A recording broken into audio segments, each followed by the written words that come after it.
Join me today for another exciting episode of Spinning My Wheels.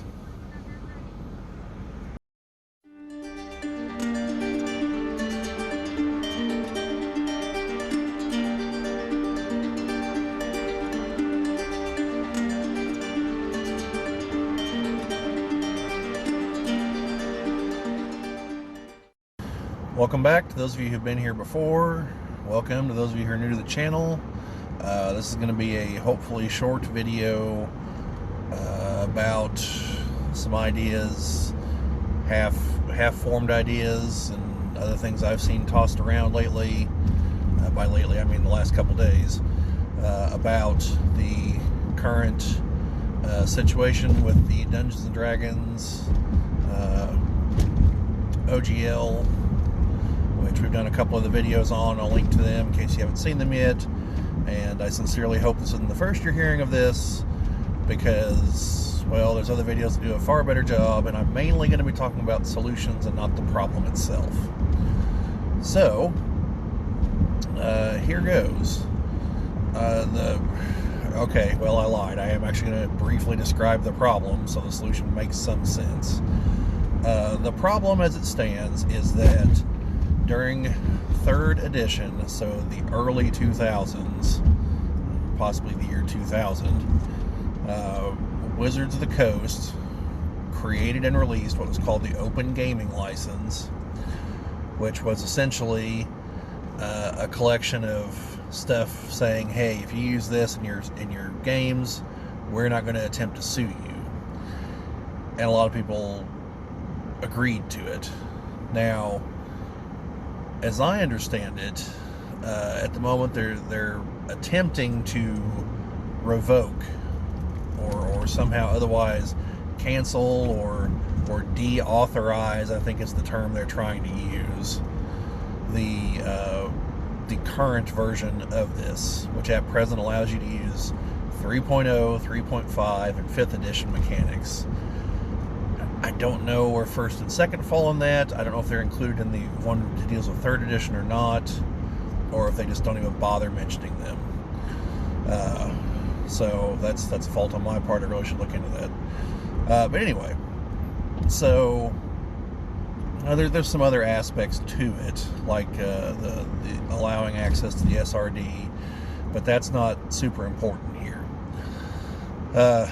So part of the issues involved are that you in the United States, you can't copyright and trademark game mechanics. What you can do is you can trademark, specific names, things like that. So like for Dungeons and Dragons, like the name Dungeons and Dragons is trademarked. Other things like names of characters like Elminster or Dritz, things like the Forgotten Realms, Greyhawk, Dark Sun, what have you, those would all fall under trademark protection. I believe, if I understand correctly, I'm absolutely not a lawyer. Don't take anything I'm saying as legal advice or financial advice or somehow medical advice, because I'm not a doctor or a financial advisor either. I'm a guy on YouTube with occasionally 2 other guys. So, well, more often than not, 2 other guys. We've just been having scheduling troubles lately, and we're trying to resolve that. So, hang on. Excuse me.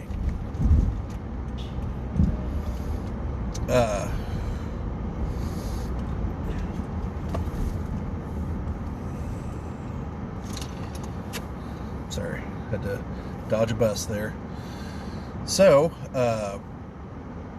what you can copyright, as I understand it, is the expression of game mechanics.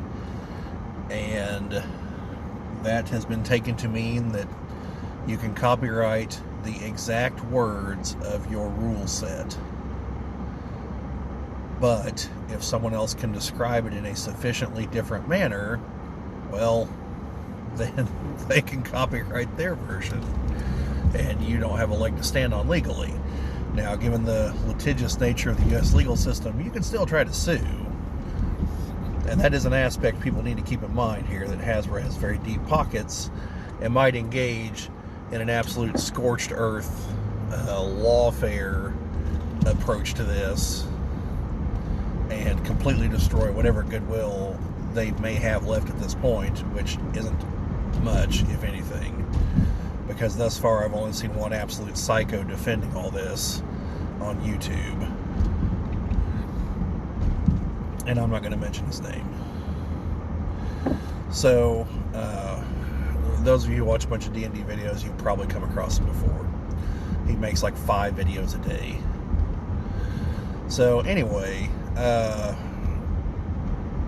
so if you can make a sufficiently different system in terms of the verbiage, and, you know, change some things so it's not literally just a clone, then as long as you can survive monetarily, you should ultimately prevail legally. Now, a lot of assumptions in there, you know,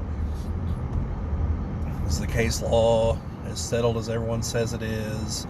You know, does the judge understand what the previous rulings mean? Is he actually going to rule in line with them? Is he going to go to jury? You know, there's a lot of, you know, so whenever I say that, understand that I'm saying in a perfect scenario, again, as I understand it, and I'm not a lawyer. So, to me, it sounds like there's aspects of this open gaming license that was more like a non-aggression pact than actually acknowledging Wizards of the Coast owned anything in it. Because I'd say there's a fair chance that they don't. Because what can they really claim ownership of? I mean, the concept of rolling dice, obviously not. That predates anyone at Hasbro existing by a couple centuries. So, obviously they're out of luck there. And then what does that leave? Okay, so then you have rolling dice and comparing the result to another number. Again, that, you know, no, you can't claim that. You can't claim humans, elves, dwarves, goblins, trolls. You know, that's all either real world in the case of humans, or from mythology that's centuries old. Okay. Now, you can claim specific artwork depictions. You know, that's different. Those you can claim. And depending on how you do it, I would have to think that certain creatures are easier to do that with than others. Like Wizards of the Coast couldn't commission someone to draw a unicorn and then make the claim that, oh, you drew a horse with a single horn on its head. That kind of looks like ours, you know, based on the fact it's a single horn on its head. Well, it does that because it's a unicorn. Well, unicorn's public domain, okay? So, while again they could, it'd be damn silly of them to do it, okay? So, and they'd probably be laughed out of court. So things like that. Now, if it's a creature that they created, by they, I mean they or previously TSR, since they bought TSR, something like a Beholder or a Mind Flayer, now you can still make them, because they don't own the concept of a floating eye thing with more eyes sticking out of it. That it's actually also from mythology, as I understand it. But you're going to have to give it a different name, and you're going to change some things about it, so that it's not just a blatantly obvious ripoff. But that's a little into the weeds. So the point I'm driving at here is that I think the community, the gaming community, the game making community, needs collectively something like the OGL, but a little more a little more refined and a little more precise on certain things. So this would take, a few people smarter than myself, along with probably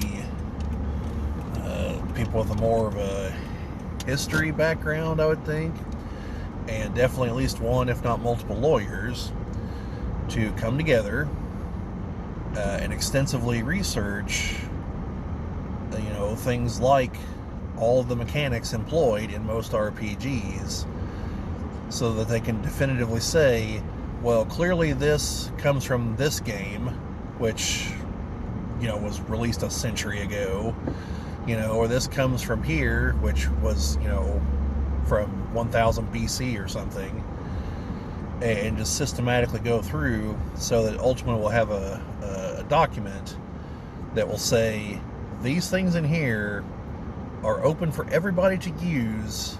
Here's the notes to explain this, and the lawyers, so that the legalese is precise, but also because I imagine there are some court cases that are relevant that explained how Company X lost because they tried to make this claim. So obviously whatever they lost, like, that's available and things like that. And then, some authoritative legal opinions in there. But essentially do this and make it an open source, not open source, well, yeah, I guess open source, document, so that, everything in it, everyone collectively understands this is free for everyone to use. That this is like a definitive treatise on the subject, and then, render it public good, essentially. I know there's a better term for that, and I'm trying to think of it, but again, it's not open source. That's dealing with, like, coding.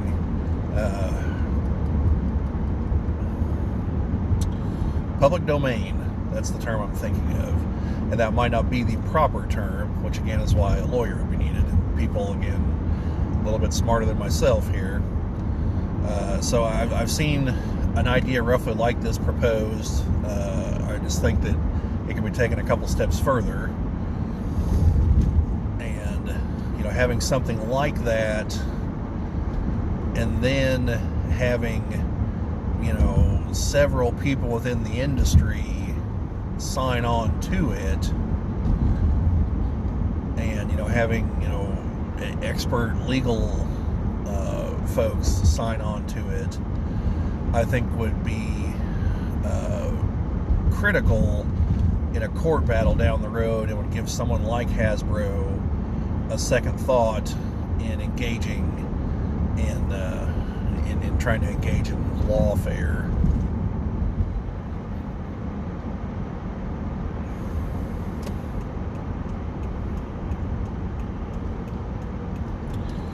So that's that's a possible idea. Now, another possible idea, and it sounds like one or more companies are going to be exploring this, from what I understand, is for someone else to make a viable RPG system, and then make it public domain, essentially. Have something, either literally just make it public domain, or have it have something like the OGL, but have it so that it's got so much language of that this can't be revoked, this can't be deauthorized, and literally include in part of it, in the summary, the explanation of the document, that you are intending for it to be open and available for all to use from now until the end of eternity. Try to make it as clear as possible, so that some future lawyer is going to have to earn their money to try to dismantle it, because I have no doubt they'll try. And so, document something like that. And it sounds like the good folks at Cobalt Press just might be leading the charge on this front, if I understand their press release correctly. They are definitely shifting towards making their own system, and the wording of it leads me to believe that it's going to be open for others to add on to and to use at their whim. So, which makes a degree of sense, because if you know anything about the current situation, who's who with all this, Cobalt Press is one of the companies that stands to have to go to loggerheads with Wizards of the Coast over this, because they're almost definitely in the making more than $750,000 a year on everything, and they make a lot of 5th edition compatible content, so they clearly see the value in something like that. So for them to make their own system and to have it open, that they know it will help them grow. That is the whole point. And which the people at Hasbro, and I'm relatively convinced it's Hasbro, not Wizards of the Coast on this one. I'm convinced that they don't understand that. These are people that have been brought in from video game backgrounds and software backgrounds, who only understand things like trying to claim anything and everything associated with what you've done as yours. Like, there are some companies, and I don't know if the ones you're involved in are like this, but there are some that are notorious for, oh, well, yeah, sure, that's open source code, but you see, we changed this one number right here, so that's ours, and if you try to use the open source version, we're going to sue you. And they don't succeed, but they do that because they can, because they have money, and because our courts don't thoroughly penalize people that do that. Like, in my personal opinion, you bring that suit, you should be disbarred. Okay? Like, boom, end of sentence. Do not pass go, do not collect $200 an hour. You're done. You're someone that wanted to try to bring that suit. I mean, I know it's a civil suit, but there should be jail time, because you're screwing with other people's livelihoods just because you can. Okay? As far as I'm concerned, that's a criminal offense. But, I don't write the laws. So anyway, I had to edit that out. That was a bit of a salty take right there.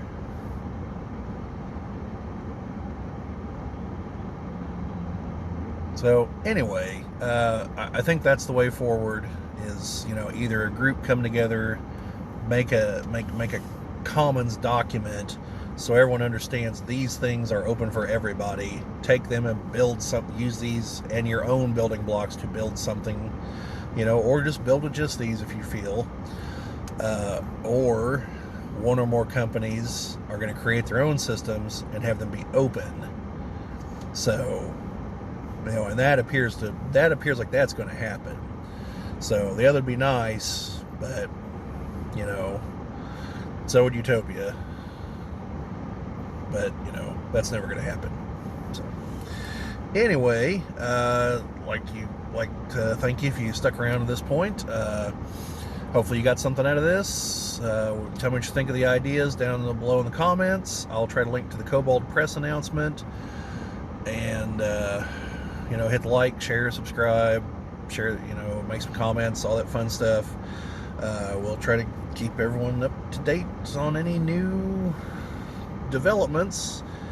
We are over a week into this, I believe, and Wizards of the Coast has yet to actually comment, other than saying at one point, we understand there's a problem, we're going to comment, oh, by the way, we're having a D&D TV show on Paramount Plus.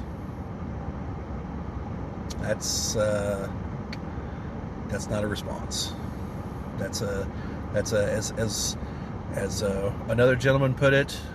That's, hey, here's the shiny thing to distract you. You know, be distracted. That's, no. That should also tell us everything we need to know, but I am one of those types who gives people the benefit of the doubt. I will want to see what they say, but the length of time it's taken, plus the attempt at the distraction, like, nah, it's not good. But we'll see. So anyway, catch you folks on the flip side.